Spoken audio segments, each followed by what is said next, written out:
Just right after I finished barber school, and a month later, I was called out to go to war. And by early 1991, Al Edmondson was Sergeant Edmondson with the 656th Transportation Unit running supply missions into Iraq. One day, he ran into an intense attack. We encountered some missiles, surface-land missiles. Fortunately, wasn't nobody hurt. And then once we had that small encounter, the enemy just gave up. You know, we captured 79 Iraqis during that time. Before that, Sergeant Edmondson captured a Bronze Star and a new mission for his return to Columbus. To make my neighborhood a better neighborhood was one of my things that I thought about once I returned home, because I took the money that I made and began to open up this barbershop, bought this building, wanted to turn it into something that can help the community and utilize all my gifts and talents. And so was born Al Edmondson's A Cut Above the Rest barbershop and salon in the heart of the Near East Side, just a few blocks from where he grew up. A barbershop where for 2 decades there's been plenty of buzz.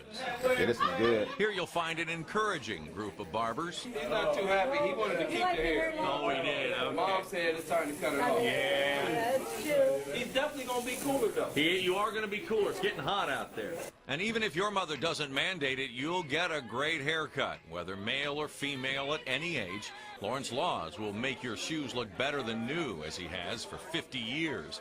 But there is so much more to this shop than a shave, shine, and trim. We have a Bible study on Monday night where most men come to get their hair cut. So we decided to do a Bible study to have most men come in and learn the Word of God, which it's been a great 15 years for that. And then also I started my nonprofit where we give out school supply for children right before they go to school, and haircuts. And as founder of his Making a Difference Foundation, Al connected with the OSU College of Nursing to win a community engagement grant, turning his shop into a medical triage unit of sorts, providing free blood pressure, cholesterol, and blood sugar screenings, as well as referrals to free medical services at nearby OSU Medical Center East. He's so dedicated to his community, and he allows others of us to integrate in that community and participate. It's not hard to see that commitment to his community. In fact, just look above the barber chairs and you will see a full-color celebration of the flavor of this community.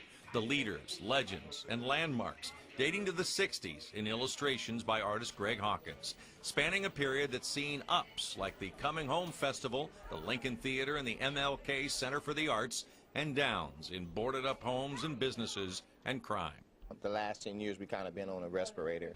But Al and his Making a Difference Foundation, as well as his leadership of the Mount Vernon District Improvement Association, has worked to attract business with putting together welcome packets, hosting workshops to bring these new businesses up to speed, working with area school children to inspire entrepreneurship and a pride in the neighborhood. But he knows challenges remain.